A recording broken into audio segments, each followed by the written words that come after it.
Now let us see what is called as the chain rule for finding out the derivative of the composite functions. If y is a differentiable function of u and if u is a differentiable function of x, then dy by dx is equal to dy by du into du by dx. So here y is a composite function of x, and to find the derivative of y with respect to x, we find the derivative of each link in the chain. So since y is directly expressed in terms of u, we find out derivative of y with respect to u and then multiply by derivative of u with respect to x. And this process can be extended to any number of levels in the composite function. So instead of y as a function of u and u as a function of x, suppose we have y as a function of u, u as a function of v, and v as a function of x. That means if we have 3 levels, then there will be 3 terms on the right hand side as shown here. So let us solve few sums based on this chain rule. Find dy by dx where y is given as log of sin x. Now the important trick to find out the derivative using chain rule is that whatever function is given to us, we should describe that from outside to inside. That means what is the outermost function here? As we see, it is a log. Now inside the log we have sin, and then we have the actual variable x. So it is log of sin of x. So therefore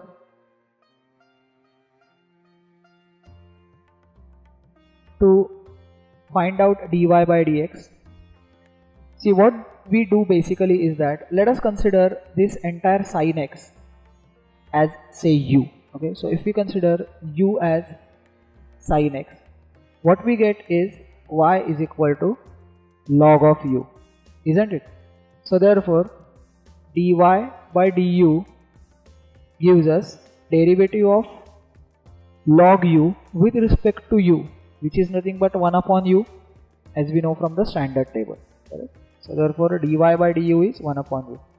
Now next we have to find out du by dx as per the chain rule, and since u is sin x, so therefore derivative of sin x with respect to x, as we know, is the cos x, isn't it? So we have found out the individual 2 derivatives in the chain. Now as per the formula, dy by dx is given by dy by du into du by dx, and we have already evaluated the 2 derivatives. The first is dy by du, which is 1 upon u, and second is du by dx, which is cos x. And u is a symbol which we brought on our own, so we must replace everything in terms of x at the end. So 1 upon u is nothing but 1 upon sin x into cos x. So that is ultimately cos x upon sin x, which is nothing but cot x. So that is the required derivative. Now by practice, you will be able to write the derivative using chain rule in a single go. That is, every time it's not needed to show what is u, what is v, and so on. Let us see one more example so that we can practice how we can write the derivative in a single line. Here we have to find dy by dx where y is given as tan square of cosec 5x. Now as I said in the last example, we have to recall and read out the function from the outermost operation to innermost operation. Now one care we have to take here is, although we visually see tan as the first expression written, but that is not the outermost operation. The outermost operation is the squaring operation. So that is a operation which is done at the last. So therefore y is equal to square of tan of cosec of 5x, isn't it? So there are these different levels of composite functions.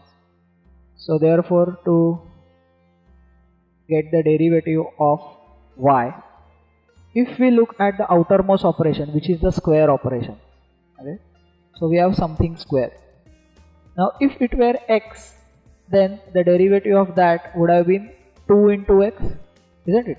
So therefore something square has the derivative as 2 into that something. So therefore the derivative of the first step is 2 into the tan function. So that is 2 into tan of cosec 5x.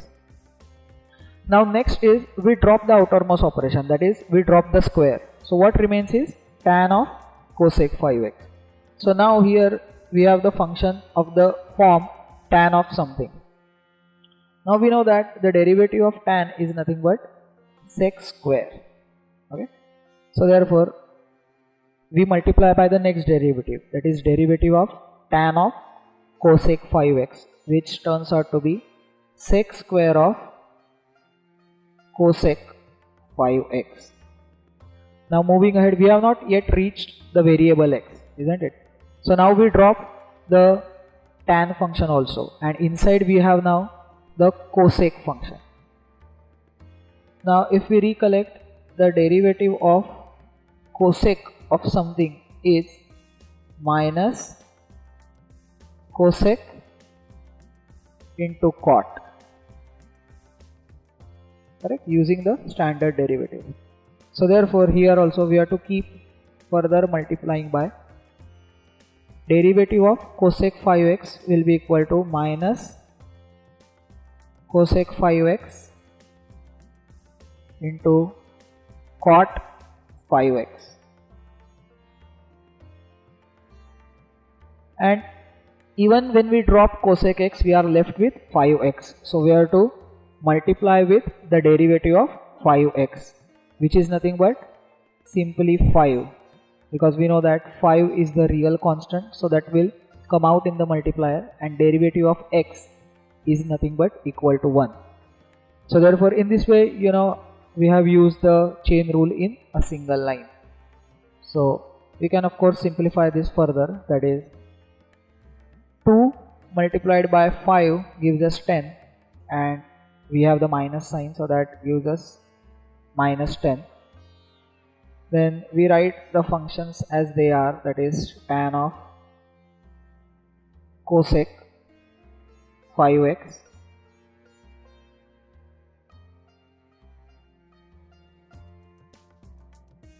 multiplied by sec square of cosec 5x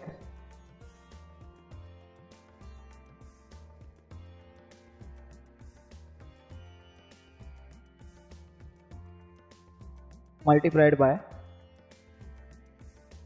cosec 5x cot x, which is the last term.